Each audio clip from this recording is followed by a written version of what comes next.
Et renaissance également pour Flagey qui rouvre ses portes au public. Bonsoir Samia El Rami, c'est un grand soulagement pour les organisateurs de voir tout ce monde autour de vous, j'imagine.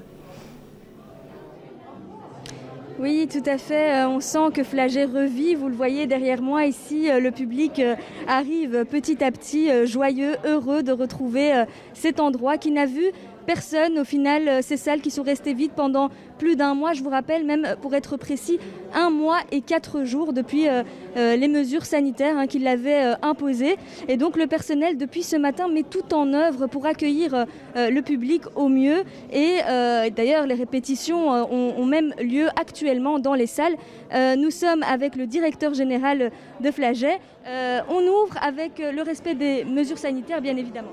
Oui, évidemment, il n'y aurait pas d'ouverture de salle sans respect des mesures sanitaires. Donc, ce qui veut dire que la règle des 70% comme prévu dans le baromètre est tout à fait appliquée.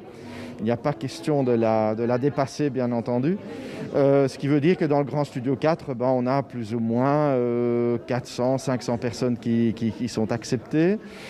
Il y a bien entendu le port du masque, ça c'est tout à fait essentiel.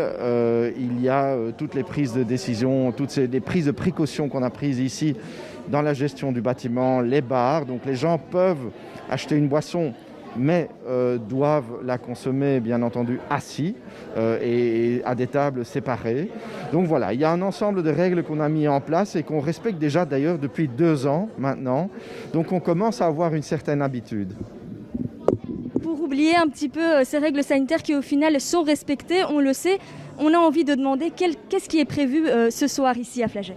Donc ce soir, on a un très très beau concert qui est prévu avec le Collegium Vocal de Gand, sous la direction de Philippe Herweg, dans une œuvre tout à fait emblématique de Jean-Sébastien Bach, qui est la messe en si, la grande messe de Jean-Sébastien Bach. C'est une œuvre exceptionnelle de par sa taille, de par l'orchestre qui est grand, qui comprend des trompettes, des timbales, mais aussi un chœur à 5 voix, 5 solistes. Donc Jean-Sébastien Bach dans toute sa splendeur et toute sa grandeur. Je vous remercie, monsieur Gilles Ledur. Nous voilà ici à la fin. Pour terminer, on doit préciser qu'il y a eu qu'il va y avoir 2 représentations ce soir, mais déjà une cet après-midi. Et plus de 1000 personnes ont réservé leur place. Et le programme est évidemment à découvrir aussi sur notre site internet. Merci beaucoup Samia et merci à votre invité.